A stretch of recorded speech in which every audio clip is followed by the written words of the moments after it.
ਸਤਿ ਸ਼੍ਰੀ ਅਕਾਲ ਦੋਸਤੋ, ਮੈਂ ਆ ਵਿੰਪੀ ਸਿੱਧੂ ਤੇ ਤੁਸੀਂ ਇਸ ਵਕਤ ਜੁੜੇ ਹੋਏ ਹੋ ਟ੍ਰੈਂਡ ਸੈਟਰ ਪੰਜਾਬੀ ਦੇ ਨਾਲ। ਤੁਹਾਨੂੰ ਪਤਾ ਹੀ ਹੈ ਕਿ ਅੱਜ ਕੱਲ ਤੁਸੀਂ ਟ੍ਰੈਂਡ ਸੈਟਰ ਪੰਜਾਬੀ ਤੇ ਪਗਡੰਡੀਆਂ ਨੂੰ ਮੰਨ ਰਹੇ ਹੋ ਔਰ ਪਗਡੰਡੀਆਂ ਨੂੰ ਤੁਹਾਡਾ ਇੰਨਾ ਭਰਮਾ ਹੁੰਗਾਰਾ ਦੇਣਾ ਇਹ ਸਾਬਤ ਕਰਦਾ ਹੈ ਕਿ ਤੁਸੀਂ ਲਿਟਰੇਚਰ ਨੂੰ ਪਿਆਰ ਕਰਦੇ ਹੋ, ਤੁਸੀਂ ਸਾਹਿਤ ਦੇ ਨਾਲ ਜੁੜੇ ਹੋਏ ਹੋ।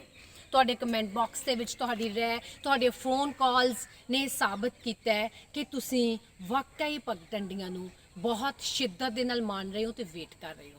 ਇਸ ਗੱਲ ਦੀ ਖੁਸ਼ੀ ਜਿੰਨੀ ਮੈਨੂੰ ਹੈ ਉਸ ਤੋਂ ਕਿਤੇ ਜ਼ਿਆਦਾ ਖੁਸ਼ੀ ਲੇਖਕਾਂ ਨੂੰ ਹੈ, ਜਿਹੜੀ ਕਿ ਫੋਨ ਕਰਕੇ ਮੇਰੇ ਨਾਲ ਅਕਸਰ ਰਾਬਤਾ ਜਿਹੜਾ ਹੈ ਉਹ ਕਾਇਮ ਕਰਦੀ ਹੈ। ਤੁਹਾਨੂੰ ਸਾਰਿਆਂ ਨੂੰ ਬਹੁਤ ਸਾਰੀਆਂ ਬਲੈਸਿੰਗਸ ਦਿੰਦੀ ਹੈ।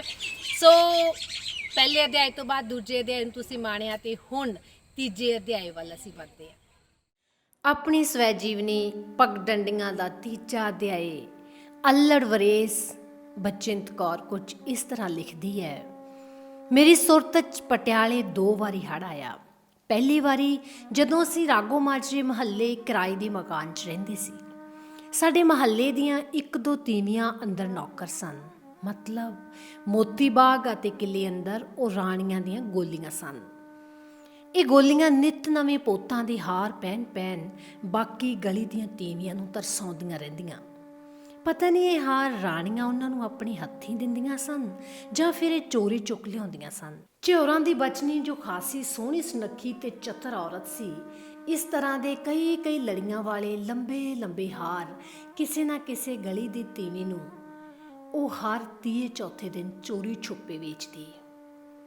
ਉਸ ਨੂੰ ਦੇਖ ਕੇ ਸਾਡੀ ਗਲੀ ਦੀਆਂ ਬਹੁਤ ਸਾਰੀਆਂ ਤੀਵੀਆਂ ਦਾ ਮਨ ਅੰਦਰ ਹੀ ਅੰਦਰ ਨੌਕਰ ਹੋਣ ਨੂੰ ਕਰਦਾ। ਪਰ ਇਹ ਨੌਕਰੀਆਂ ਕਿਸੇ ਹਾਈ ਮਾਈ ਨੂੰ ਨਹੀਂ ਸਨ ਮਿਲਦੀਆਂ। ਅੰਦਰ ਨੌਕਰ ਹੋਣ ਲਈ ਪਹਿਲੇ ਤਾਂ ਵੱਡੇ ਅਹਿਲਕਾਰਾਂ ਨਾਲ ਜਾਣ ਪਹਿਚਾਣ ਹੋਣੀ ਬਹੁਤ ਜ਼ਰੂਰੀ ਸੀ। ਦੂਜਾ, ਜਿਸ ਔਰਤ ਨੇ ਅੰਦਰ ਨੌਕਰ ਹੋਣਾ ਹੁੰਦਾ ਉਸ ਦੀ ਸ਼ਕਲ ਸੂਰਤ ਪਹਿਲਾਂ ਅਹਿਲਕਾਰਾਂ ਦੇ ਮਨ ਨੂੰ ਭਾਉਂਦੀ ਹੋਵੇ ਤਾਂ ਹੀ ਗੱਲ ਬਣਦੀ ਸੀ। ਸੋ ਬਹੁਤ ਕੋਸ਼ਿਸ਼ ਕਰਨ ਤੇ ਵੀ ਸਾਡੀ ਗਲੀ 'ਚੋਂ ਬਚਨੀ ਝਿਉਰੀ ਤੋਂ ਬਿਨਾਂ ਹੋਰ ਕੋਈ ਵੀ ਤੀਵੀਂ ਅੰਦਰ ਨੌਕਰ ਨਹੀਂ ਸੀ ਹੋ ਸਕੀ। ਇੱਕੋ ਸੋਹਣੀ ਸੁਨੱਖੀ ਬੜੀ ਸੀ, ਉੱਤੋਂ ਹਾਰ ਸ਼ਿੰਗਾਰ ਲਾਉਣ ਦੀ ਸ਼ੌਕੀਨਨ। ਇਉਂ ਰਾਗੋ ਮਾਜਰੇ ਮਹੱਲੇ 'ਚ ਸਾਡੀ ਗਲੀ ਦਾ ਕਾਫੀ ਚਰਚਾ ਸੀ। ਲੋਕੀ ਖੁਸ਼ੀ ਵਸਦੇ ਸਨ। ਸਾਉਣ ਮਹੀਨੇ ਤੀਆਂ ਭਰਦੀਆਂ, ਪੂਰੇ 15 ਦਿਨ ਮੁਟਿਆਰਾਂ ਹਰ ਰੋਜ਼ ਨਵਾਂ ਸ਼ਿੰਗਾਰ ਕਰਕੇ ਇਕੱਠੀਆਂ ਹੋ ਤੀਆਂ 'ਚ ਜਾਂਦੀਆਂ। ਸੁਨਹਿਰੀ ਪੱਟੀ ਵਾਲੇ ਸੂਟ ਪਹਿਨਦੀਆਂ, ਸੂਟਾਂ ਦੇ ਰੰਗ ਦੀਆਂ ਹੀ ਸਿਲਮੇ, ਸਿਤਾਰੇ ਤੇ ਰੇਸ਼ਮ ਨਾਲ ਗੁੰਦੀਆਂ ਹਰੜਾਂ ਵਾਲੀਆਂ ਡੋਰੀਆਂ ਪਹਿਨਣਾ ਉਹਨਾਂ ਦਾ ਖਾਸ ਸ਼ੌਂਕ ਹੁੰਦਾ ਸੀ। ਪਟਿਆਲੇ ਉਦੋਂ ਤੀਆਂ ਬਾਬੇ ਧਿਆਨੇ ਦੇ ਟੋਭੇ 'ਚ ਭਰਦੀਆਂ ਸਨ। ਉੱਥੇ ਪੀਂਘਾਂ ਪੈਂਦੀਆਂ, ਬਾਜ਼ਾਰ ਸਜਦਾ। ਜੋਬਨ ਮੱਤੀਆਂ ਮੁਟਿਆਰਾਂ ਇਕੱਠੀਆਂ ਹੋ ਤੀਆਂ ਦੇ ਗਿੱਧੇ 'ਚ ਧਰਤੀ ਹਿਲਾਉਂਦੀਆਂ, ਆਥਣ ਤੱਕ ਨੱਚਦੀਆਂ ਨਾ ਥੱਕਦੀਆਂ। ਬਚਨੀ ਝਿਉਰੀ ਤੀਆਂ ਦੇ ਗਿੱਧੇ ਦਾ ਖਾਸ ਸ਼ਿੰਗਾਰ ਹੁੰਦੀ ਸੀ। ਨਵੀਆਂ ਵਿਆਹੀਆਂ ਨੂੰ ਸਹੁਰਿਓਂ ਸੰਧਾਰੇ ਆਉਂਦੇ ਤੇ ਸਹੁਰੇ ਵਸਤੀਆਂ ਰਸਤੀਆਂ ਨੂੰ ਪੇਕਿਓਂ ਸੰਧਾਰੇ ਭੇਜੇ ਜਾਂਦੇ। ਇਉਂ ਆਏ ਵਰੇ ਸਾਉਣ ਮਹੀਨਾ ਰੰਗਾਂ, ਉਮੰਗਾਂ ਤੇ ਚਾਵਾਂ ਨਾਲ ਭਰਿਆ, ਜਿਵੇਂ ਘੜੀਆਂ ਪਲਾਂ 'ਚ ਹੀ ਲੰਘ ਜਾਂਦਾ। ਪਰ ਇੱਕ ਸਾਉਣ ਨੂੰ ਜਦੋਂ ਅਸੀਂ ਸਾਰੇ ਆਪਣੇ ਘਰਾਂ ਦੀਆਂ ਛੱਤਾਂ ਤੇ ਕੂਕ ਸੁੱਤੇ ਪਏ ਸੀ ਤਾਂ ਹੇਠਾਂ ਗਲੀ 'ਚ ਇੱਕੋ ਵਾਰੀ ਹਾਲ ਦੁਹਾਈ ਮਚ ਗਈ। ਪਾਣੀ ਆ ਗਿਆ, ਪਾਣੀ ਆ ਗਿਆ, ਨਦੀ ਟੁੱਟ ਗਈ, ਜਾਗੋ, ਛੇਤੀ ਘਰਾਂ ਨੂੰ ਛੱਡੋ। ਲੋਕੀ ਵਾਹੋ ਦਾਹੀ ਕਾਬਰ ਕੇ ਇੱਧਰ ਉੱਧਰ ਨੱਸਣ ਭੱਜਣ ਲੱਗੇ। ਕਿਸੇ ਨੂੰ ਡੰਗਰ ਵੱਛਾ ਸੰਭਾਲਣ ਦਾ ਫਿਕਰ, ਕਿਸੇ ਨੂੰ ਕੀਮਤੀ ਗਹਿਣਾ ਕੱਪੜਾ। ਪਰ ਸਾਡੇ ਘਰ ਇਹ ਦੋਵੇਂ ਚੀਜ਼ਾਂ ਹੀ ਗੈਰ ਹਾਜ਼ਰ ਹੋਣ ਕਰਕੇ ਮੇਰੀ ਬੇਬੇ ਨੂੰ ਤਾਂ ਆਪਣੇ ਨਿੱਕੇ ਨਿਆਣਿਆਂ ਨੂੰ ਸੰਭਾਲਣ ਦੀ ਚਿੰਤਾ ਸੀ। ਛੋਟਾ ਵੀਰ ਪਲਦੀਪ ਉਦੋਂ 1.5 ਵਰ੍ਹੇ ਦਾ ਹੋਏਗਾ ਤੇ ਵੱਡਾ ਬਲਵੰਤ 3-4 ਸਾਲਾਂ ਦਾ ਹੋਵੇਗਾ। ਨਦੀ ਦੇ ਟੁੱਟ ਜਾਣ ਦਾ ਰੌਲਾ ਸੁਣਦਿਆਂ ਸਾਰ ਮੇਰੀ ਬੇਬੇ 3 ਵਾਰੀ ਲਗਾਤਾਰ ਬਾਂਸ ਦੀ ਪੌੜੀ ਕੋਠੇ ਉੱਤੇ ਚੜ੍ਹੀ, 3 ਵਾਰ ਉਤਰੀ। ਇੱਕ ਫੇਰੇ 'ਚ ਉਹ ਇੱਕ ਬੱਚਾ ਕੁੱਛੜ ਤੇ ਇੱਕ ਬਿਸਤਰਾ ਸਿਰ ਉੱਤੇ ਧਰ ਸਕਦੀ ਸੀ। ਗਲੀ ਵਿੱਚ ਚਾਰੋਂ ਤਰਫ ਰੌਲਾ ਹੀ ਰੌਲਾ, ਸ਼ੋਰ ਹੀ ਸ਼ੋਰ। 4 ਚੁਫੇਰੇ ਤੋਂ ਆਵਾਜ਼ਾਂ ਹੀ ਆਵਾਜ਼ਾਂ ਸੁਣਾਈ ਦੇ ਰਹੀਆਂ ਸਨ। ਫਿਰ ਰਾਤ ਦੇ ਘੁੱਪ ਹਨੇਰੇ 'ਚ ਮਾਵਾਂ ਬੱਚਿਆਂ ਨੂੰ ਘਨੇੜੀ ਚੁੱਕੀ, ਸਿਰਾਂ ਉੱਤੇ ਛੋਟੀਆਂ ਪਟੋਕਲੀਆਂ ਧਰੀ ਮਰਦਾਂ ਤੋਂ ਮੂਹਰੇ ਤੁਰ ਰਹੀਆਂ ਸਨ। ਪਿੱਛੇ ਮਰਦ ਵੱਡੇ ਟਰੰਕ ਸਿਰਾਂ ਉੱਤੇ ਜਾਂ ਸਾਈਕਲਾਂ ਉੱਤੇ ਲਈ ਅੱਗੇ ਤੁਰ ਰਹੀਆਂ ਤੀਵੀਆਂ ਨੂੰ ਛੇਤੀ ਪੈਰ ਪੁੱਟਣ ਲਈ ਹੱਲਾਸ਼ੇਰੀ ਦਿੰਦੇ। ਸਟੇਡੀਅਮ ਵੱਲ ਨੂੰ ਕਾਲੇ ਪੈਰੀਂ ਤੁਰੇ ਜਾ ਰਹੇ ਸਨ।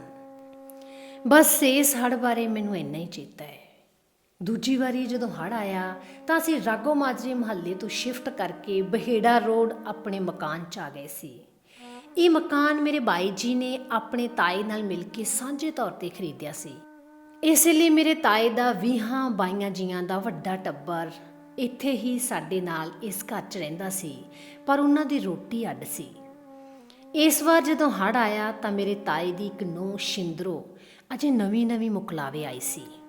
ਇਸੇ ਲਈ ਇਹ ਨਵਾਂ ਜੋੜਾ ਰਸੋਈ ਦੀ ਨੀਵੀਂ ਜਿਹੀ ਛੱਤ ਉੱਤੇ ਇੱਕ ਓਲੇ ਜਿਹੇ 'ਚ ਸੁੱਤਾ ਹੋਇਆ ਸੀ। ਟੱਬਰ ਦੇ ਬਾਕੀ ਜੀ ਸਾਡੇ ਘਰ ਦੇ ਨਾਲ ਲੱਗਦੀ ਸਰਕਾਰੀ ਰੱਥਖਾਨੇ ਦੀ ਛੱਤ ਉੱਤੇ ਪਏ ਸਨ। ਸਾਡਾ ਘਰ ਬਾਹਰਲੀ ਮੇਨ ਸੜਕ ਤੋਂ ਬਹੁਤ ਪਿੱਛੇ ਹਟ ਕੇ ਬਣਿਆ ਹੋਇਆ ਹੈ, ਇਸੇ ਲਈ ਸੜਕ ਉੱਤੇ ਬਾਹਰ ਕੁਝ ਵੀ ਹੁੰਦਾ ਰਹੇ ਅੰਦਰਲਿਆਂ ਨੂੰ ਬਹੁਤ ਘੱਟ ਪਤਾ ਚੱਲਦਾ ਹੈ।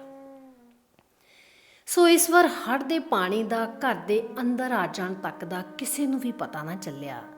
ਘਰ ਦੇ ਮੂਹਰੇ ਕਿਉਂਕਿ ਵੱਡਾ ਨਾਲਾ ਵਗਦਾ ਸੀ, ਨਾਲੇ ਦੇ ਪਿੱਛੋਂ ਓਵਰਫਲੋ ਹੁੰਦਿਆਂ ਹੀ ਪਾਣੀ ਘਰਾਂ 'ਚ ਆ ਗਿਆ। ਐਤਕੀ ਬਾਹਰ ਨਦੀ ਦੇ ਟੁੱਟ ਜਾਣ ਬਾਰੇ ਪੈਂਦਾ ਸ਼ੋਰ ਕਿਸੇ ਨੂੰ ਵੀ ਸੁਣਾਈ ਨਾ ਦਿੱਤਾ। ਹੇਠਾਂ ਵਿਹੜੇ 'ਚ ਮੰਜੀ ਡਾਹੀ ਪਈ ਬੇਬੇ ਨੂੰ ਜਦੋਂ ਘਰ ਅੰਦਰ ਆ ਗਏ ਪਾਣੀ ਦੀਆਂ ਅਜੀਬ ਛੱਲਾਂ ਦੀ ਸ਼ੂਕ ਸੁਣਾਈ ਦਿੱਤੀ ਤਾਂ ਉਸਨੇ ਘਬਰਾ ਕੇ ਉੱਪਰ ਛੱਤ ਉੱਤੇ ਕੂਕ ਸੁੱਤੇ ਬਾਈ ਨੂੰ ਜਗਾਇਆ। ਬਸ ਫੇਰ ਕੀ ਸੀ, ਘਰ ਦੇ 20-25 ਜੀਆਂ 'ਚ ਹਫੜਾ ਦਫੜੀ ਮਚ ਗਈ। ਕੋਈ ਜਿਵੇਂ ਵੀ ਸੁੱਤਾ ਸੀ ਉਵੇਂ ਹੀ ਵਾਹੋ ਦਾ ਹੀ ਆਪਣਾ ਬਿਸਤਰਾ ਲਪੇਟਦਾ ਹੇਠਾਂ ਉਤਰ ਆਇਆ। ਮੁਕਲਾਵੇ ਆਈ ਭਾਬੀ ਸ਼ਿੰਦਰੋ ਦੀ ਸਾਟਨ ਦੀ ਸਲਵਾਰ ਵੀਰ ਗਲਤੀ ਨਾਲ ਬਿਸਤਰੇ 'ਚ ਲਪੇਟ ਹੇਠਾਂ ਉਤਰ ਆਇਆ। ਚਾਂਸ ਦੀ ਗੱਲ ਕਿ ਕਮੀਜ਼ ਵੀ ਉਸਦੇ ਗਲ 'ਚ ਨਹੀਂ ਸੀ। ਹੇਠਾਂ ਉਤਰ ਆਏ ਸਾਰੇ ਟੱਬਰ 'ਚੋਂ ਖਾਸਾ ਚਿਰ ਤੱਕ ਕਿਸੇ ਨੂੰ ਖਿਆਲ ਹੀ ਨਾ ਆਇਆ ਕਿ ਮੁਕਲਾਵੇ ਆਈ ਬਹੂ ਅਜੇ ਤੱਕ ਹੇਠਾਂ ਕਿਉਂ ਨਹੀਂ ਆਈ। ਹੜ੍ਹ ਦੇ ਗਿੱਟੇ ਆਏ ਪਾਣੀ 'ਚ ਟੱਬਰ ਦੇ ਸਾਰੇ ਜੀ ਇੱਕ ਵਾਰੀ ਤਾਂ ਵੀਰ ਜੀਤ ਵੱਲ ਮੁਸਕੜੀਆਂ ਹੱਸਦੇ ਉੱਤੇ ਰਸੋਈ ਦੀ ਛੱਤ ਵੱਲ ਝਾਕਣ ਲੱਗ ਪਏ। ਵੀਰ ਜੀਤ ਸ਼ਰਮਿੰਦਾ ਜਿਹਾ ਹੁੰਦਾ ਚਿੱਟਾ ਚਾਦਰਾ ਲੈ ਕੇ ਛੇਤੀ ਨਾਲ ਕੋਠੇ ਤੇ ਗਿਆ ਤੇ ਵੱਡੀ ਸਾਰੀ ਚਾਦਰ ਆਪਣੇ ਦੁਆਲੇ ਲਪੇਟ ਨਵੀਂ ਬਹੂ ਨੇਰੇ 'ਚ ਨੂੰ ਸੁੰਗੜਦੀ ਹੇਠਾਂ ਉਤਰ ਆਈ। ਇਸ ਵਾਰੀ ਸਟੇਡੀਅਮ ਤੱਕ ਪਹੁੰਚਣ ਤੋਂ ਪਹਿਲਾਂ ਬਹੁਤ ਸਾਰੇ ਹੜ੍ਹ ਪੀੜਤ ਲੋਕੀ ਪੁਰਾਣੀਆਂ ਕਚਹਿਰੀਆਂ ਦੇ ਵੱਡੇ ਉੱਚੇ ਵਰਾਂਡਿਆਂ 'ਚ ਆ ਰੁਕੇ, ਜੋ ਬਹੇੜਾ ਰੋਡ ਮੁਹੱਲੇ 'ਚ ਸਭ ਤੋਂ ਉੱਚੀ ਥਾਂ ਸੀ। ਇਹਨਾਂ ਕਚਹਿਰੀਆਂ 'ਚ 2 ਦਿਨ ਤੇ 1 ਰਾਤ ਲੋਕਾਂ ਨੇ ਵਕੀਲਾਂ ਦੇ ਵੱਡੇ ਮੇਜ਼ਾਂ ਉੱਤੇ ਬੈਠ ਕੇ ਕਿਵੇਂ ਨਾ ਕਿਵੇਂ ਵਕਤ ਟਪਾਇਆ। ਛੋਟੇ ਬੱਚਿਆਂ ਦੇ ਮਾਪੇ ਬਹੁਤ ਪਰੇਸ਼ਾਨ ਤੇ ਚਿੰਤਤ ਸਨ, ਪਰ ਮੇਰੇ ਹਾਣ ਦੇ ਬੱਚੇ ਪਾਣੀ 'ਚ ਛਾਲਾਂ ਮਾਰ ਖੁਸ਼ ਹੋ ਰਹੇ ਸਨ। ਆਖਰ ਹੜ੍ਹ ਦਾ ਪਾਣੀ ਜਦੋਂ ਕਚਹਿਰੀਆਂ 'ਚ ਵੀ ਲੱਕੋ ਲੱਕ ਚੜ੍ਹ ਆਇਆ ਤਾਂ ਸਰਕਾਰੀ ਮੋਟਰਾਂ ਲੋਕਾਂ ਨੂੰ ਸਟੇਡੀਅਮ ਵੱਲ ਉੱਚੀ ਥਾਂ ਉੱਤੇ ਲਾਏ ਤੰਬੂਆਂ 'ਚ ਲਿਆਉਣ ਲਈ ਇੱਧਰ ਉੱਧਰ ਭੱਜਣ ਲੱਗੀਆਂ। ਇਹਨਾਂ ਤੰਬੂਆਂ 'ਚ ਮਹਾਰਾਜਾ ਪਟਿਆਲੇ ਵੱਲੋਂ ਲੋਕਾਂ ਦੀਆਂ ਮੁੱਢਲੀਆਂ ਲੋੜਾਂ ਦਾ ਪੂਰਾ ਧਿਆਨ ਰੱਖਿਆ ਗਿਆ ਸੀ। ਬੱਚਿਆਂ ਲਈ ਦੁੱਧ, ਬਿਮਾਰਾਂ ਲਈ ਦਵਾਈਆਂ, ਲੋੜਵੰਦਾਂ ਲਈ ਕੱਪੜੇ ਆਦਿ ਸਭ ਵੰਡੇ ਜਾਂਦੇ ਸਨ। ਲੰਗਰ ਦਾ ਸਮਾਂ ਨਿਸ਼ਚਿਤ ਹੁੰਦਾ ਸੀ। ਰੌਸ਼ਨੀ ਲਈ ਲਾਲਟੈਨਾਂ ਦਾ ਪ੍ਰਬੰਧ ਕੀਤਾ ਗਿਆ। ਗੱਲ ਕੀ ਵਾਹ ਲੱਗਦੀ ਮਹਾਰਾਜੇ ਵੱਲੋਂ ਹੜ੍ਹ ਪੀੜਤਾਂ ਲਈ ਸਹਾਇਤਾ ਦੇ ਸਾਰੇ ਪ੍ਰਬੰਧ ਕੀਤੇ ਗਏ। ਫਿਰ ਵੀ ਲੋਕਾਂ ਦੇ ਚਿਹਰਿਆਂ ਤੇ ਪਰੇਸ਼ਾਨੀ ਦੇ ਪਰਛਾਵੇਂ ਸਾਫ਼ ਉਘੜ ਰਹੇ ਸਨ। ਪਰ ਬੱਚਿਆਂ ਲਈ, ਖਾਸ ਕਰਕੇ ਮੇਰੀ ਉਮਰ ਦੇ ਨਿਆਣਿਆਂ ਲਈ ਇਹ ਸਮਾਂ ਰੰਗ ਰਲੀਆਂ ਮਨਾਉਣ ਦਾ ਸੀ। ਨਾ ਸਕੂਲ ਜਾਣ ਦਾ ਫਿਕਰ, ਨਾ ਨਹਾਉਣ ਧੋਣ ਦਾ ਰੱਟਾ। ਮੇਰੇ ਤਾਏ ਦਾ ਇੱਕ ਛਤੱਲੀ ਜਿਹਾ ਪੁੱਤ ਤਾਂ ਹੜ੍ਹ ਆਉਣ ਦੀ ਖੁਸ਼ੀ 'ਚ ਵਾਰ ਇੱਕੋ ਸਤਰ ਨੂੰ ਗਾਉਂਦਾ ਫਿਰੇ, ਹੇ ਸ਼ਿਵ ਸ਼ੰਭੂ ਢਾਹ ਦੇ ਮਕਾਨ ਲਗਾ ਦੇ ਤੰਬੂ, ਹੇ ਸ਼ਿਵ ਸ਼ੰਭੂ ਢਾਹ ਦੇ ਮਕਾਨ ਲਗਾ ਦੇ ਤੰਬੂ। ਪਰ ਮਹਾਰਾਜਾ ਪਟਿਆਲਾ ਤੇ ਛੋਟੇ ਦੁੱਧ ਚੁੰਘਦੇ ਬੱਚਿਆਂ ਦੇ ਮਾਪਿਆਂ ਲਈ ਇਹ ਸਮਾਂ ਬਹੁਤ ਔਕੜਾਂ ਭਰਿਆ ਸੀ। ਕਿਹਾ ਜਾਂਦਾ ਸੀ ਕਿ ਪਟਿਆਲੇ ਅਤੇ ਰਾਜਪੁਰੇ ਦੇ ਰਾਹ 'ਚ ਵਗਦੀ ਇਹ ਵੱਡੀ ਭਿਆਨਕ ਨਦੀ ਆਪਣੀ ਕਰੋਪੀ ਤੋਂ ਤਾਂ ਹੀ ਮੁੜਦੀ ਹੈ ਜੇਕਰ ਮਹਾਰਾਜਾ ਪਟਿਆਲਾ ਆਪਣੇ ਹੱਥੀਂ ਸੋਨੇ ਦੀ ਨੱਥ ਤੇ ਚੂੜਾ ਕਾਂਸੀ ਦੀ ਥਾਲੀ 'ਚ ਰੱਖ ਵੱਡੇ ਪੁਲਾਂ ਤੇ ਖੜੋ ਕੇ ਆਪ ਨਦੀ ਦੀ ਭੇਟ ਚੜਾਉਂਦਾ ਹੈ। ਮੇਰੇ ਤਾਏ ਦਾ ਛਤੱਲੀ ਪੁੱਤ ਜੇ ਤੰਬੂਆਂ 'ਚ ਜਾ ਕੇ ਬਹੁਤ ਖੁਸ਼ ਹੁੰਦਾ ਤਾਂ ਮੈਂ ਵੀ ਉਸਦੇ ਵਰਗੇ ਕਈ ਹੋਰ ਚੰਚਲ ਬੱਚਿਆਂ 'ਚ ਸ਼ਾਮਲ ਉਸ ਸਮੇਂ ਮਸ਼ਹੂਰ ਫਿਲਮੀ ਗਾਣਿਆਂ ਨੂੰ ਵਿਗਾੜ ਕੇ ਗਾਉਂਦੀ ਖੁਸ਼ ਹੁੰਦੀ। ਖਾਸ ਕਰਕੇ ਸੁਰਿੰਦਰ ਕੌਰ ਦੇ ਗਾਏ ਇਸ ਗੀਤ ਨੂੰ आ जावे दर्जी बालमा कोई रो रो पुकारे, मैं तो विसारूं बालमा मेरा दिल ना विसारे। ਦਰਦੀ ਦੀ ਥਾਂ ਦਰਜੀ ਤੇ ਜ਼ਾਲਮਾਂ ਦੀ ਥਾਂ ਬਾਲਮਾ ਮੈਂ ਇਸ ਕਰਕੇ ਜੋੜ ਲਿਆ ਕਰਦੀ ਸੀ ਕਿਉਂਕਿ ਮੈਨੂੰ ਦਿੱਲੀ ਰਹਿੰਦੇ ਇੱਕ ਮੁੰਡੇ ਨਾਲ ਮੇਰੇ ਮੰਗਣੇ ਦੀ ਗੱਲ ਪੱਕੀ ਹੋ ਜਾਣ ਦੀ ਸੂਹ ਲੱਗ ਚੁੱਕੀ ਸੀ। ਮੁੰਡਾ ਰਾਮਲੀਲਾ ਵਾਲਿਆਂ ਦੇ ਕੰਮ ਕਰਦਾ ਹੈ, ਸਿਲਾਈ ਦੇ ਕੰਮ 'ਚ ਬੜਾ ਮਾਹਿਰ ਹੈ, ਦੇਖਣ ਪਾਖਣ ਨੂੰ ਵੀ ਚੰਗਾ ਹੈ। ਇਹ ਗੱਲ ਤਾਏ ਚੇਤ ਨੇ ਪਿਛਲੇ ਮਹੀਨੇ ਫੌਜ ਤੋਂ ਛੁੱਟੀ ਆਏ ਮੇਰੇ ਬਾਈ ਜੀ ਨੂੰ ਦੱਸੀ ਸੀ। ਇਸੇ ਕਰਕੇ ਮੈਂ ਮੰਗਣੇ ਦੇ ਚੌਚ ਦਰਦੀ ਦੀ ਥਾਂ ਦਰਜੀ ਜੋੜ ਕੇ ਗਾਣੇ ਗਾਉਂਦੀ। ਹਰ ਦੀ ਚਿੰਤਾ ਜਾਂ ਤਾਂ ਸਾਡੇ ਮਾਪਿਆਂ ਨੂੰ ਸੀ ਤੇ ਜਾਂ ਫਿਰ ਮਹਾਰਾਜਾ ਪਟਿਆਲੇ ਨੂੰ, ਜੋ ਖੁਦ ਆਪ ਕਈ ਵਾਰੀ ਤੰਬੂਆਂ 'ਚ ਜਾ ਕੇ ਲੋਕਾਂ ਦੀਆਂ ਮੁਸ਼ਕਲਾਂ ਦਾ ਜਾਇਜ਼ਾ ਲੈਂਦਾ ਸੀ। ਹੜ੍ਹ ਦੇ ਉਤਰਨ ਪਿੱਛੋਂ ਸ਼ਹਿਰ ਦੇ ਕੋਨੇ-ਕੋਨੇ 'ਚੋਂ ਸੜਿਆਂ ਦੁੱਠ ਆਏ ਸੀ। ਘਰਾਂ 'ਚ ਕੋਠੇ-ਕੋਠੇ ਤੱਕ ਕੰਧਾਂ ਸਲਾਬੀਆਂ ਗਈਆਂ। ਵੱਡੇ-ਵੱਡੇ ਮੱਟਾਂ ਤੇ ਡਰਮਾਂ 'ਚ ਭਰੀ ਜੀਰੀ, ਕਣਕ, ਛੋਲੇ ਆਦਿ ਪਾਣੀ ਭਰ ਜਾਣ ਕਾਰਨ ਭਾਂਡਿਆਂ 'ਚ ਹੀ ਉਗੋ ਗਿੱਟ-ਗਿੱਟ ਲੰਬੇ ਹੋ ਗਏ। ਰਜਾਈਆਂ ਗਦੈਲਿਆਂ 'ਚੋਂ ਆਉਂਦੀ ਬੋ, ਰਸੋਈ ਦੇ ਕੱਚੇ ਭਾਂਡਿਆਂ ਤੇ ਹੋਰ ਨਿੱਕੇ ਮੋਟੇ ਸਮਾਨ ਤੇ ਚੜੀ ਉੱਲੀ, ਤੌਬਾ। ਘਰ ਆ ਕੇ ਬੇਬੇ ਨੂੰ ਮਹੀਨਿਆਂ ਬੱਧੀ ਚੁੱਲ੍ਹੇ 'ਚ ਅੱਗ ਜਲਾਉਣ ਲਈ ਸੁੱਕਾ ਬਾਲਣ ਨਾ ਲੱਭਦਾ। ਲੱਕੜਾਂ ਦੇ ਗੱਡੇ ਅੰਦਰ, ਤਹਿਖਾਨੇ ਅੰਦਰ ਪਾਣੀ 'ਚ ਭਿੱਜ ਚੁੱਕੇ ਹੁੰਦੇ। ਪਾਥੀਆਂ ਤਾਂ ਉਂਝ ਹੀ ਪਾਣੀ 'ਚ ਵਹਿ ਚੁੱਕੀਆਂ ਹੁੰਦੀਆਂ, ਪਰ ਸਾਨੂੰ ਨਿਆਣਿਆਂ ਨੂੰ ਭਲਾ ਇਹਨਾਂ ਗੱਲਾਂ ਨਾਲ ਕੀ ਸੀ। ਗਿੱਲੇ ਬਾਲਣ ਨਾਲ ਮੱਥਾ ਮਾਰਦੀ ਮੇਰੀ ਬੇਬੇ ਚੁੱਲ੍ਹੇ ਮੂਹਰੇ ਬੈਠੀ ਧੂਏਂ ਨਾਲ ਅੱਕਾ ਲਕਾਨ ਹੁੰਦੀ ਰਹਿੰਦੀ। ਸਾਡੇ ਬੱਚਿਆਂ ਦੇ ਮੂੰਹ ਟੁੱਕ ਪਾਉਣ ਲਈ ਹਮੇਸ਼ਾ ਪਰੇਸ਼ਾਨ ਰਹਿੰਦੀ। ਉੱਤੋਂ ਅਸੀਂ ਤਿੰਨੇ ਉਸ ਨੂੰ ਹੋਰ ਖਪਾਉਣ ਦੀ ਕੋਈ ਕਸਰ ਨਾ ਛੱਡਦੇ। ਪਹਿਲਾਂ ਰੋਟੀ ਮੈਂ ਲਊਂ, ਨਹੀਂ ਪਹਿਲਾਂ ਮੈਂ। ਅਸੀਂ ਤਿੰਨੇ ਭੈਣ ਭਾਈ ਆਪਣੀ ਤਸ਼ਤਰੀ ਇੱਕ ਦੂਜੇ ਤੋਂ ਪਹਿਲਾਂ ਬੇਬੇ ਮੂਹਰੇ ਕਰਦੇ। ਘਰ 'ਚ ਮੈਂ ਦੋਹਾਂ ਵੀਰਾਂ ਤੋਂ ਵੱਡੀ ਹੁੰਦਿਆਂ ਹੋਇਆਂ ਵੀ ਸਾਰਿਆਂ ਤੋਂ ਛੋਟੀ ਬਣੀ ਰਹਿੰਦੀ।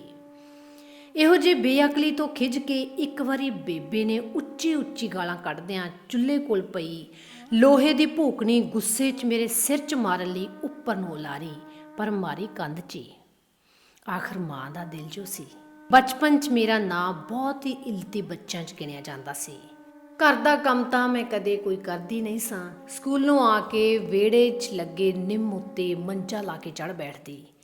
ਉੱਥੇ ਬੈਠ ਕੇ ਰੋਟੀ ਖਾਂਦੀ ਤੇ ਉੱਥੇ ਹੀ ਪਹਾੜੇ ਯਾਦ ਕਰਦੀ।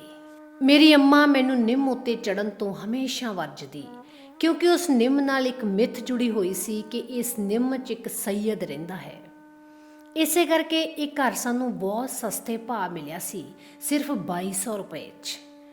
ਮੇਰੇ ਬਾਈ ਜੀ ਐਸੀ ਕਿਸੇ ਵੀ ਗੱਲ 'ਚ ਵਿਸ਼ਵਾਸ ਨਹੀਂ ਸਨ ਕਰਦੇ, ਪਰ ਅੰਮਾ ਤੇ ਬੇਬੇ ਇਸ ਭਰਮ ਤੋਂ ਮੁਕਤ ਨਹੀਂ ਸਨ ਹੋ ਸਕੀਆਂ।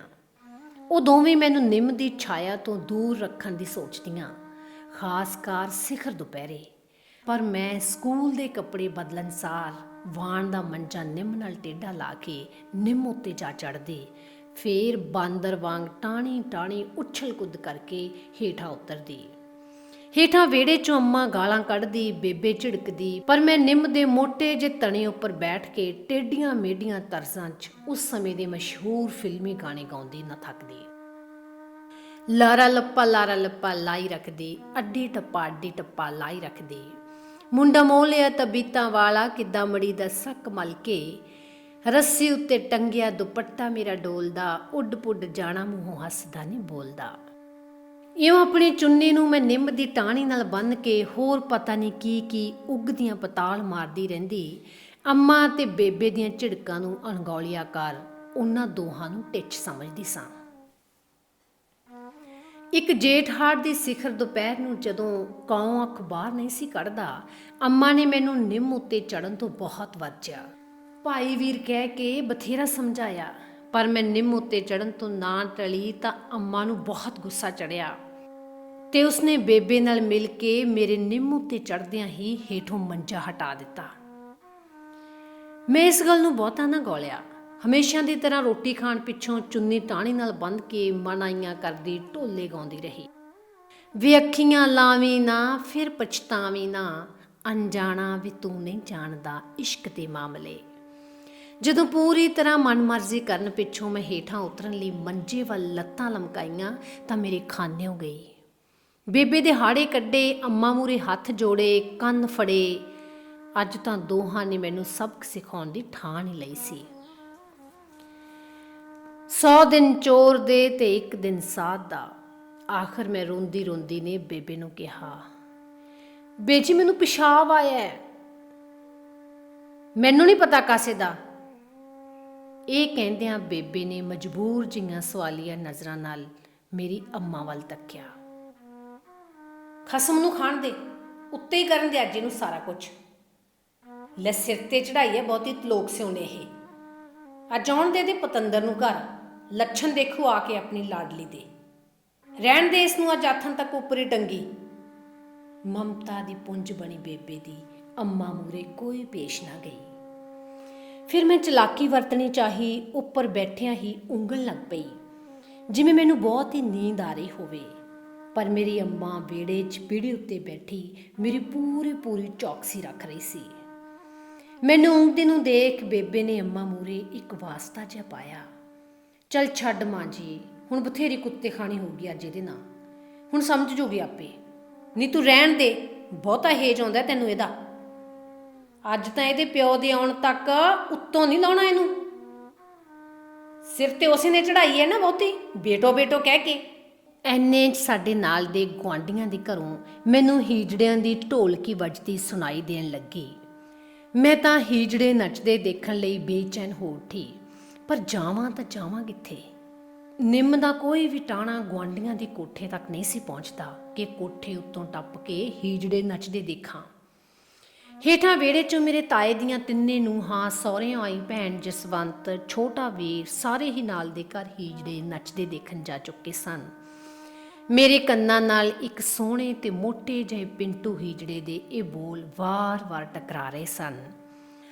ਹਾਏ ਅੱਖ ਮਸਤਾਨੀ ਵਾਲਿਆ, ਵੇ ਦਿਲ ਦਾ ਲਗਾਉਣਾ ਚੰਗੀ ਗੱਲ ਨਹੀਂ, ਹਾਏ ਦਿਲ ਤੜਫਾਉਣਾ ਚੰਗੀ ਗੱਲ ਨਹੀਂ। ਮੈਂ ਬੇਬਸੀ ਜਿਹੀ ਹੇਠਾਂ ਵਿਹੜੇ 'ਚ ਝਾਤ ਮਾਰੀ। ਅੰਮਾ ਜਿਉਂ ਦੀ ਤਿਉਂ ਚਿੱਟੀ ਨੀਲੀ ਸੂਤ ਦੀ ਬੁੜੀ ਪੀੜੀ ਉੱਤੇ ਡੰਡਾ ਕੋਲ ਰੱਖੀ ਬੈਠੀ ਸੀ। ਅੰਮਾ ਮੈਨੂੰ ਸੱਚੀ ਮੁੱਚੀ ਪਿਸ਼ਾਬ ਆਇਆ ਹੈ। ਅੰਮਾ ਮੈਂ ਸੱਚ ਬੋਲਦੀ ਹਾਂ, ਅੱਗੇ ਤੋਂ ਕਦੇ ਨਿੰਮ ਤੇ ਨਹੀਂ ਚੜੂੰਗੀ।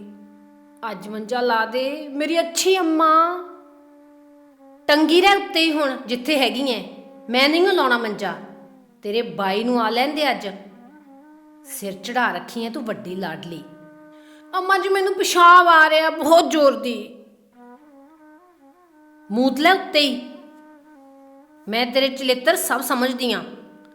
ਅੰਮਾ ਸੱਚਮੁੱਚ ਉਸ ਦਿਨ ਬੜੇ ਗੁੱਸੇ 'ਚ ਸੀ।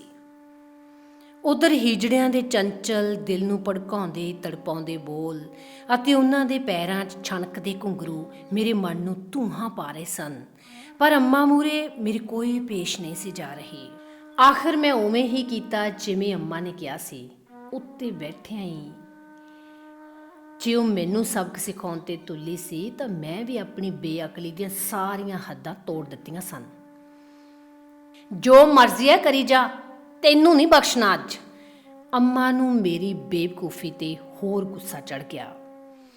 ਸੰਝਾਂ ਵੇਲੇ ਬੇਬੇ ਲਾਲਟੈਨ ਸਾਫ਼ ਕਰ ਰਹੀ ਸੀ। ਘਰ ਪਹੁੰਚਦਿਆਂ ਬਾਈ ਜੀ ਨੇ ਆਪਣਾ ਬਾਈਸਿਕਲ ਅਜੇ ਕੰਧ ਨਾਲ ਲਾਇਆ ਹੀ ਸੀ ਕਿ ਬੁੜ-ਬੁੜ ਕਰਦੀ ਅੰਮਾ ਦੇ ਸ਼ਿਕਾਇਤਾਂ ਭਰੇ ਬੋਲ ਫੜ ਕੇ ਬੇਬੇ ਨੇ ਲਾਲਟੈਨ ਦੀ ਚਿਮਨੀ ਥੋਂ ਦੀ ਥੋਂ ਰੱਖਦਿਆਂ ਠੰਡੇ ਪਾਣੀ ਦਾ ਗਲਾਸ ਘੜੇ 'ਚੋਂ ਭਰਦਿਆਂ ਬਾਈ ਜੀ ਦੇ ਮੂਹਰੇ ਕਰ ਦਿੱਤਾ। ਪਰ ਕਿੰਨਾ ਕੁ ਚਿਰ ਦੇਖ ਲੈ ਤਲੋਕ ਸਿਆ, ਆਪਣੀ ਲਾਡਲੀ ਦੇ ਕੰਮ ਸਿਰ ਤੇ ਚੜਾ ਰੱਖੀ ਐ ਤੂੰ। ਉਹ ਚੜੀ ਬੈਠੀ ਐ ਨਿੰਮ ਉੱਤੇ ਜਦੋਂ ਦੀ ਸਕੂਲੋਂ ਆਈ ਐ। ਕੰਮ ਨੂੰ ਕਹੋ ਤਾਂ ਕਦੇ ਡੱਕਾ ਤੋੜ ਕੇ ਦੋ ਨਹੀਂ ਕਰਦੀ। ਸਕੂਲੋਂ ਆਉਣ ਸਾਰ ਬਾਂਦਰ ਵਾਂਗੂ ਛਾਲਾਂ ਮਾਰਦੀ ਰੋਜ਼ ਨਿੰਮ ਉੱਤੇ ਜਾ ਚੜਦੀ ਐ। ਉੱਥੇ ਬੈਠ ਕੇ ਰੋਟੀ ਖਾਂਦੀ ਐ ਤੇ ਫਿਰ ਟਾਣੀ ਫਿਰਦੀ ਮੁੰਡਿਆਂ ਵਾਂਗੂ ਉੱਚੀ ਜਲਗੀ ਸਿਲਮਿਆਂ ਦੇ ਗਾਉਣ ਗਾਉਣ ਲੱਗਦੀ ਐ। ਅੱਜ ਤਾਂ ਉੱਤੇ ਬੈਠੀ ਨੇ ਮੂਤਿਆ ਵੀ ਐ। ਚਾੜੋਗੇ ਕੋਈ ਵੱਡੀ ਹੋ ਕੇ ਚੰਦ। ਜੇ ਨਾ ਕੁਲ ਦਾ ਨਾਂ ਕੱਢਿਆ ਇਸ ਨੇ ਨਾ, ਦੇਖੀ ਤੂੰ ਵੀ ਫਿਰ। ਬੋਲਦਿਆਂ ਅੰਮਾ ਦਾ ਸਾਹ ਚੜ ਗਿਆ ਸੀ। ਪਰ ਗੁੱਸੇ 'ਚ ਭਰੀ ਪੀਤੀ ਬੈਠੀ ਅੰਮਾ ਬਾਈ ਜੀ ਮੂਹਰੇ ਮੇਰੀਆਂ ਸ਼ਿਕਾਇਤਾਂ ਲਾਈ ਹੀ ਜਾ ਰਹੀ ਸੀ। ਉਧਰ ਲਾਲਟੈਨ ਦੀ ਕਾਲਖ ਭਰੀ ਚਿਮਨੀ ਨੂੰ ਮਲਮਲ ਦੀ ਲੀਦ ਨਾਲ ਪੂੰਝਦੀ ਬੇਬੇ ਅੰਮਾ ਦੀਆਂ ਸ਼ਿਕਾਇਤਾਂ ਸੁਣਦੀ ਭੱਠੀ ਦੀ ਖਿੱਲ ਵਾਂਗ ਤੜਪੀ, ਪਰ ਅੰਮਾ ਨੂੰ ਚੁੱਪ ਕਰਾਉਣ ਦੀ ਉਸਦੀ ਕੋਈ ਪੇਸ਼ ਨਹੀਂ ਸੀ ਜਾ ਰਹੀ। ਮੰਜਾ ਲਾ ਦੇ ਨੰਦਪੁਰੇ। ਬਾਈ ਜੀ ਦੇ ਮੂੰਹੋਂ ਇਹ ਬੋਲ ਸੁਣ ਮੇਰੇ ਤੇ ਮੇਰੀ ਬੇਬੇ ਦੇ ਤਪਦਿਆਂ ਹਿਰਦਿਆਂ ਉੱਤੇ ਜਿਵੇਂ ਅੰਮ੍ਰਿਤ ਬੂੰਦਾਂ ਆ ਡਿੱਗੀਆਂ ਹੋਣ। ਹੇਠਾਂ ਉਤਰ ਕੇ ਬਾਈ ਜੀ ਨੇ ਪਹਿਲਾਂ ਮੇਰੇ ਮੂੰਹੋਂ ਅੰਮਾ ਦੀਆਂ ਕਈਆਂ ਸਾਰੀਆਂ ਗੱਲਾਂ ਦੀ ਦਰਿਆਫਤ ਕੀਤੀ। ਫਿਰ ਮੈਨੂੰ ਮੁਰਗਾ ਬਣਾ ਮੇਰੀ ਪਿੱਠ ਉੱਤੇ ਪੱਕੀਆਂ 4 ਇੱਟਾਂ ਦਾ ਬੋਝ ਬੇਬੇ ਤੋਂ ਰਖਵਾ ਦਿੱਤਾ ਤੇ ਆਪ ਅੰਮਾ ਕੋਲ ਰਸੋਈ 'ਚ ਬੈਠ ਆਪਣੇ ਫੌਜੀ ਚੀਨੀ ਦੇ ਵੱਡੇ ਸਾਰੇ ਕੱਪ 'ਚ ਚਾਹ ਪੀਣ ਲੱਗ ਪਏ। ਪਰ ਮੇਰੀ ਪਿੱਠ ਉੱਤੇ ਧਰੇ ਬੋਝ ਨਾਲ ਬੇਬੇ ਅੰਦਰੋਂ ਅੰਦਰੀ ਇਉਂ ਤੜਫ ਰਹੀ ਸੀ ਜਿਵੇਂ ਇੱਟਾਂ ਮੇਰੀ ਪਿੱਠ ਉੱਤੇ ਨਹੀਂ ਸਗੋਂ ਬੇਬੇ ਦੇ ਦਿਲ ਉੱਤੇ ਧਰ ਦਿੱਤੀਆਂ ਹੋਣ।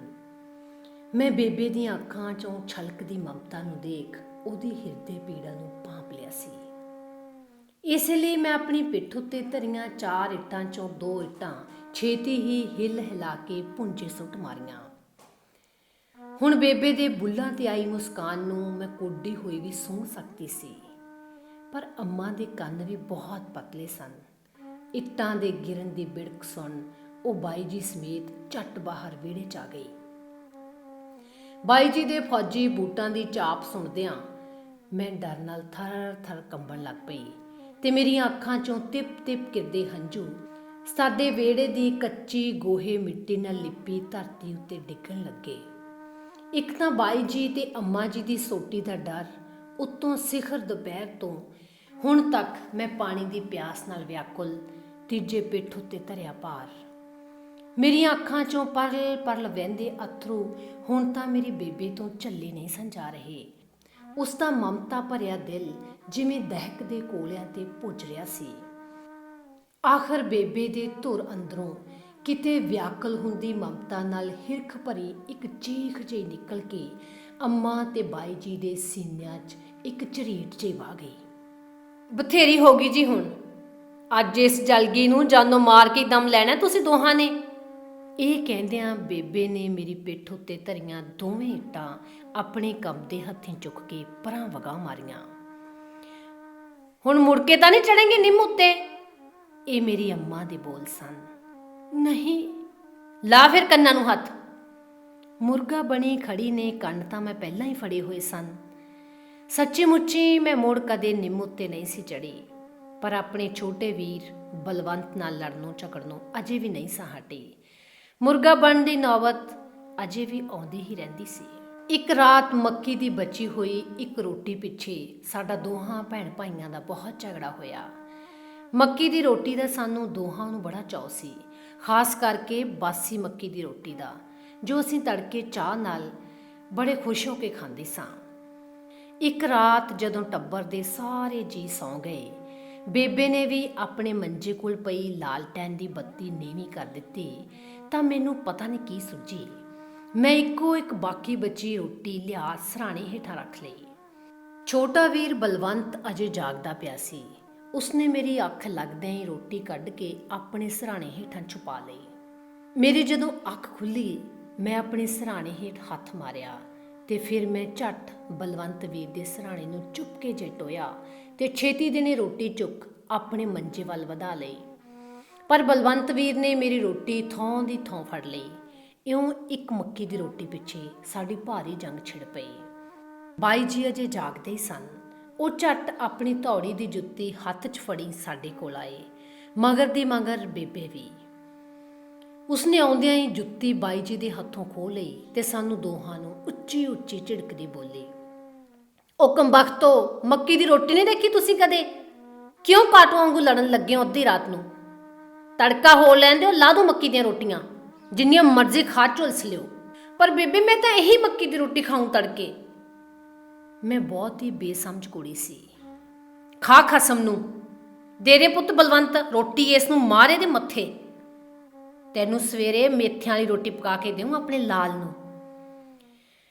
ਖੈਰ ਹੜਾਂ ਦੇ ਪਿੱਛੋਂ ਜਦੋਂ ਫੇਰ ਸਕੂਲ ਖੁੱਲ੍ਹੇ ਤਾਂ ਮੈਨੂੰ ਸਕੂਲ ਜਾਣ ਦਾ ਬੇਹੱਦ ਚਾਅ ਚੜ੍ਹਿਆ ਹੋਇਆ ਸੀ। ਇਸ ਸਮੇਂ ਤੀਕ ਮੇਰੀ ਮੰਗਣੀ ਦੀ ਗੱਲ ਪੱਕੀ ਹੋਇਆਂ ਕਈ ਮਹੀਨੇ ਹੋ ਚੁੱਕੇ ਸਨ ਤੇ ਹੁਣ ਦਿੱਲੀ ਤੋਂ ਸ਼ਗਨ ਵੀ ਆ ਗਿਆ ਸੀ। ਇੱਕ ਸੋਨੇ ਦੀ ਛਾਪ, ਬਹੁਤ ਸੋਹਣੇ ਡਿਜ਼ਾਈਨ ਵਾਲੇ ਕੁਝ ਖਾਣ ਦੀਆਂ ਚੀਜ਼ਾਂ ਵੀ ਸਨ, ਸ਼ਾਇਦ ਮਿਸ਼ਰੀ, ਖੋਪਾ, ਕੱਚ ਦੀਆਂ ਚੂੜੀਆਂ ਤੇ ਮਹਿੰਦੀ ਵੀ। ਇਹ ਸਭ ਸੁੰਦਰ ਜਿਹੀ ਲਾਲ ਰੰਗ ਦੀ ਗੁੱਥਲੀ 'ਚ ਬੰਦ ਕਰਕੇ ਉੱਤੋਂ ਰੇਸ਼ਮੀ ਕਰੇਬ ਦੇ ਕੱਪੜੇ ਨਾਲ ਸਿਉਂਤਾ ਹੋਇਆ ਸ਼ਗਨ ਜਦੋਂ ਮੇਰੀ ਦਾਦੀ ਦੇ ਕਹੇ ਅਨੁਸਾਰ ਮੇਰੀ ਮਾਂ ਨੇ ਮੈਨੂੰ ਪੀੜ੍ਹੀ ਉੱਤੇ ਬਿਠਾ ਕੇ ਮੇਰੇ ਪੱਲੇ ਪਾਇਆ ਤਾਂ ਜਿਵੇਂ ਖੁਸ਼ੀ 'ਚ ਮੇਰੀ ਅੱਡੀ ਭੁੰਜੇ ਨਾ ਟਿਕੇ। ਚੂੜੀਆਂ ਦੀ ਛਣ ਛਣ, ਗਬਲੀ ਉਂਗਲ 'ਚ ਸੋਨੇ ਦੀ ਨਵੇਂ ਨਮੂਨੇ ਦੀ ਛਾਪ, ਗੁੱਤ ਨਾਲ ਲਾਲ ਰਿਬਨ, ਮੈਂ ਤਾਂ ਜਿਵੇਂ ਮੰਗਣੇ ਦੇ ਚੌਰ 'ਚ ਉਸ ਦਿਨ ਫੁੱਲੀ ਨਹੀਂ ਸੀ ਸਮਾ ਰਹੀ। ਮੈਨੂੰ ਉਸ ਦਿਨ ਸਕੂਲ ਜਾਣ ਦੀ ਬੜੀ ਬੇਤਾਬੀ ਸੀ, ਪਰ ਸਾਨੂੰ ਸਾਰੇ ਬੱਚਿਆਂ ਨੂੰ ਸਕੂਲ ਦੀ ਮਾਈ ਇੱਕ ਇੱਕ ਕਰਕੇ ਘਰੋਂ ਇਕੱਠਿਆਂ ਕਰਕੇ ਆਪ ਸਕੂਲ ਲਿਜਾਂਦੀ ਸੀ ਤੇ ਆਪ ਹੀ ਛੁੱਟੀ ਵੇਲੇ ਇੱਕ ਇੱਕ ਕਰਕੇ ਘਰ ਛੱਡ ਕੇ ਆਉਂਦੀ। ਪਰ ਮੈਨੂੰ ਅੱਜ ਵਾਰ-ਵਾਰ ਇਉਂ ਲੱਗ ਰਿਹਾ ਸੀ ਜਿਵੇਂ ਮਾਈ ਸ਼ਿਵ ਦੇਵੀ ਨੇ ਅੱਜ ਮੈਨੂੰ ਸਕੂਲ ਲਿਜਾਣ ਲਈ ਬਹੁਤ ਦੇਰ ਕਰ ਦਿੱਤੀ ਸੀ।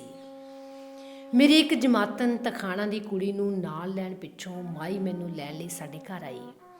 ਬੇਬੇ ਨੇ ਮਾਈ ਨੂੰ 2 ਲੱਡੂ ਦਿੱਤੇ ਤੇ ਕਿਹਾ, ਕੁੜੀ ਦੇ ਹੱਥ ਸਿਉਨੇ ਦੀ ਛਾਪ ਹੈ, ਜਿੱਦ ਕਰਦੀ ਪਈ ਹੈ, ਉਤਾਰਦੀ ਨਹੀਂ, ਜ਼ਰਾ ਇਹਦਾ ਧਿਆਨ ਰੱਖੀ ਕਿਤੇ ਗੁਮਾ ਨਾ ਆਵੇ। ਤੇ ਹੋਰ ਮੰਗਣੀ ਦੀ ਸਾਰੀ ਗੱਲਬਾਤ ਚੌਮੱਤੀ ਬੇਬੇ ਨੇ ਮਾਈ ਸ਼ਿਵ ਦੇਵੀ ਨੂੰ ਆਪ ਹੀ ਦੱਸ ਦਿੱਤੀ। 15-16 ਕੁੜੀਆਂ ਦੇ ਇਸ ਟੋਲੇ 'ਚ ਅੱਜ ਸਾਰੀਆਂ ਮੇਰੇ ਵੱਲ ਹੀ ਦੇਖ ਰਹੀਆਂ ਸਨ। ਕਦੇ ਮੈਂ ਉਹਨਾਂ ਨੂੰ ਆਪਣੀ ਗਬਲੀ ਉਂਗਲੀ 'ਚ ਪਾਈ ਛਾਪ ਦਿਖਾਉਂਦੀ, ਕਦੇ ਬਾਹਾਂ 'ਚ ਛਣਕਦੀਆਂ ਹਰੀਆਂ ਚੂੜੀਆਂ ਤੇ ਗੁੱਤ ਮੂਹਰੇ ਕਰ ਕਰ ਲਾਲ ਰਿਬਨ ਦਾ ਫੁੱਲ ਉਹਨਾਂ ਨੂੰ ਦਿਖਾਉਂਦੀ। ਸਭ ਤੋਂ ਵੱਡੀ ਗੱਲ ਜੋ ਵਾਰ-ਵਾਰ ਉਹਨਾਂ ਨੂੰ ਦੱਸ ਰਹੀ ਸਾਂ ਉਹ ਇਹ ਸੀ ਕਿ ਮੈਂ ਦਿੱਲੀ ਵਿਆਹ ਜਾਊਂਗੀ। ਰਸਤੇ 'ਚ ਇੱਕ ਛੋਟਾ ਜਿਹਾ ਗੁਰਦੁਆਰਾ ਆਉਂਦਾ ਸੀ। ਕੁੜੀਆਂ ਨੇ ਜ਼ੋਰ ਦੀ ਬੋਲੇ ਸੌ ਨਿਹਾਲ ਦਾ ਜੈਕਾਰਾ ਛੱਡਿਆ। ਪਿੱਛੋਂ ਸਤਿ ਸ੍ਰੀ ਅਕਾਲ ਕਹਿੰਦੀ ਮਾਈ ਸ਼ਿਵ ਦੇਵੀ ਵੀ ਜ਼ੋਰ-ਜ਼ੋਰ ਦੀ ਹੱਸੀ ਤੇ ਸਾਰੇ ਵਾਤਾਵਰਨ ਜਿਵੇਂ ਲੱਡੂਆਂ ਦੀ ਮਿਠਾਸ ਘੁਲ ਗਈ। ਰਾਹ 'ਚ ਆਉਂਦੇ ਬਰਫ਼ਖਾਨੇ ਦੀ ਸ਼ੀਤਲਤਾ ਦੀ ਠੰਡੀ ਵਾਹ ਤੇ ਸਾਹਮਣੇ ਛੋਟੇ ਜਿਹੇ ਬਾਗ 'ਚ ਬੂਟਿਆਂ ਨਾਲ ਲੱਦੇ ਆੜੂਆਂ ਦੇ ਫੁੱਲਾਂ ਦੀ ਖੁਸ਼ਬੂ। ਫਿਰ ਜਦੋਂ ਮੁਲਤਾਨੀ ਦੇ ਮੀਲ ਕੋਲੋਂ ਦੀ ਵਹਿੰਦੀ ਇੱਕ ਛੋਟੀ ਜਿਹੀ ਨਹਿਰ ਦੀ ਪੁਲੀ ਲੰਘਦਿਆਂ ਮਾਈ ਸ਼ਿਵ ਦੇਵੀ ਨੇ ਆਪਣੇ ਪੱਲੇ 'ਚੋਂ ਖੋਲ੍ਹ ਕੇ ਚੌਲਾਂ ਦੀ ਮੁੱਠੀ ਪਾਣੀ 'ਚ ਸੁੱਟੀ ਤਾਂ ਮੇਰੇ ਅੰਦਰਲਾ ਚੌ ਜਿਵੇਂ ਉੱਚੀਆਂ ਉੱਚੀਆਂ ਛੱਲਾਂ ਮਾਰਦਾ ਨਹਿਰ ਦੇ ਪਾਣੀ ਦੀ ਸ਼ੀਤਲ ਧਾਰਾ 'ਚ ਹੋਰ ਵੀ ਮਚਲ ਪਿਆ। ਨਹਿਰ ਦੇ ਕਿਨਾਰੇ ਕਿਨਾਰੇ ਤੁਰਦੀਆਂ ਨਿੱਕੀਆਂ ਕੁੜੀਆਂ ਦੀ ਇਹ ਟੋਲੀ ਅੱਜ ਬਹੁਤ ਖੁਸ਼ ਸੀ। ਸਾਡੀ ਸਾਰੀ ਕਲਾਸ 'ਚ ਅੱਜ ਸਾਰਾ ਦਿਨ ਇੱਕੋ ਹੀ ਗੱਲ ਹੁੰਦੀ ਰਹੀ, ਬਚਿੰਤ ਦੀ ਮੰਗਣੀ ਹੋ ਗਈ। ਕਿੱਥੇ? ਦਿੱਲੀ ਸ਼ਹਿਰ। ਹੈ ਬੜੀ ਕਿਸਮਤ ਵਾਲੀ ਹੈ। ਦੇਖਣੀ ਸੋਨੇ ਦੀ ਛਾਪ ਕਿੰਨੇ ਨਵੇਂ ਡਿਜ਼ਾਈਨ ਦੀ ਚੜੀ ਹੈ ਇਸ ਨੂੰ। ਅਮਰੋ ਮੇਰੀ ਸਹੇਲੀ ਮੇਰੀ ਛਾਪ ਅਮਰਜੀਤ ਭੈਣ ਜੀ ਨੂੰ ਦਿਖਾਉਣ ਲਈ ਮੈਨੂੰ ਚੌਥੀ ਜਮਾਤ 'ਚ ਲੈ ਗਈ। ਅਮਰਜੀਤ ਭੈਣ ਜੀ ਨੇ ਮੇਰੀ ਮੁੰਦਰੀ ਦੇ ਡਿਜ਼ਾਈਨ ਦੀ ਆਪਣੀ ਮੁੰਦਰੀ ਬਣਵਾਉਣੀ ਚਾਹੀ, ਪਰ ਮਾਈ ਨੇ ਸਿਆਣੀ ਗੱਲ ਕੀਤੀ, ਭੈਣ ਜੀ ਤੁਸੀਂ ਇਹਦੀ ਬੇਬੇ ਜੀ ਨਾਲ ਗੱਲ ਕਰਨਾ ਘਰ ਜਾ ਕੇ, ਸਿਉਨੇ ਦੀ ਚੀਜ਼ ਹੈ, ਨਾਲੇ ਦੇ ਸਹੁਰਿਆਂ ਦੀ ਹੈ, ਬਗਾਨੀ ਚੀਜ਼। ਉਸ ਦਿਨ ਮੈਂ ਸਕੂਲ 'ਚ ਕਿਸੇ ਕਿਤਾਬ ਨੂੰ ਹੱਥ ਨਾ ਲਾਇਆ, ਨਾ ਕਾਪੀ ਪੈਨਸਿਲ ਹੀ ਫੜੀ। ਆਥਣੇ ਜਦੋਂ ਘਰ ਆਈ ਤਾਂ ਅੰਮਾ ਨੇ ਮੇਰੀਆਂ ਚੂੜੀਆਂ ਨੂੰ ਆਪਣੀ ਮੁੱਖ ਚੁੱਕੀ ਨਜ਼ਰ ਨਾਲ ਟੋਹਦਿਆਂ ਮੈਨੂੰ ਅਸੀਸਾਂ ਦੇਣਾ ਸ਼ੁਰੂ ਕੀਤਾ। ਧੀਏ ਸੁੱਖੀ ਵਸੀ ਅਗਲੇ ਘਰ ਖੁਸ਼ੀਆਂ ਮਾਣੇ, ਪਰ ਪੁੱਤ ਦਿੱਲੀ ਬਹੁਤ ਦੂਰ ਹੈ, ਕੌਣ ਜਾਊ ਤੇਰੀ ਸੁੱਖ ਸੰਦ ਪੁੱਛਣ ਐਡੀ ਦੂਰ। ਵੀਰ ਬਲਵੰਤ ਅਜੇ ਬਹੁਤ ਛੋਟਾ ਹੈ। ਮੈਂ ਚਿੱਠੀ ਲਿਖ ਦਿਆ ਕਰੂੰ ਅੰਮਾ। ਮੈਂ ਅਣਭੋਲ ਹੀ ਬੋਲ ਗਈ ਜਿਵੇਂ ਅੱਜ ਹੀ ਡੋਲੀ ਪੈ ਰਹੀ ਹੋਵਾਂ। ਮੇਰੀ ਬੇਬੇ ਤੇ ਅੰਮਾ ਜੀ ਦੋਹਾਂ ਦੀਆਂ ਅੱਖਾਂ ਦੇ ਕੋਨੇ ਮੇਰੀ ਗੱਲ ਸੁਣ ਕੇ ਮੱਲੋ ਮੱਲੀ ਸਿਮਾਏ ਸਨ। ਇਸੇ ਜੀ ਬਚਿੰਤ ਕੌਰ ਦੀ ਸਵੈ-ਜੀਵਨੀ ਪਗਡੰਡੀਆਂ ਦਾ 3ਜਾ ਭਾਗ। ਜੇਕਰ ਤੁਹਾਨੂੰ ਚੰਗਾ ਲੱਗਾ ਤਾਂ ਚੈਨਲ ਨੂੰ ਸਬਸਕ੍ਰਾਈਬ ਜ਼ਰੂਰ ਕਰਿਓ। ਜੇਕਰ ਤੁਸੀਂ ਚੈਨਲ ਨੂੰ ਸਬਸਕ੍ਰਾਈਬ ਨਹੀਂ ਕੀਤਾ, ਨਵੇਂ ਇਸ ਚੈਨਲ ਤੇ ਆਏ ਹੋ ਤੇ ਚੰਗਾ ਲੱਗਾ, ਲਾਈਕ ਸ਼ੇਅਰ ਕਰਨਾ ਬਿਲਕੁਲ ਵੀ ਨਾ ਭੁੱਲਿਓ, ਕਿਉਂਕਿ ਤੁਹਾਡੀ ਦਾਦ ਤੁਹਾਡਾ ਪਿਆਰ ਹੋਰ ਕੰਮ ਕਰਨ ਵਾਸਤੇ, ਚੰਗਾ ਕੰਮ ਕਰਨ ਵਾਸਤੇ ਸਾਨੂੰ ਮੋਟੀਵੇਟ ਕਰਦਾ ਹੈ। ਅਗਲੇ ਅਧਿਆਇ ਦੇ ਨਾਲ ਜਲਦ ਮਿਲਾਂਗੀ, ਤਦ ਤੱਕ ਲਈ ਸਤਿ ਸ਼੍ਰੀ ਅਕਾਲ।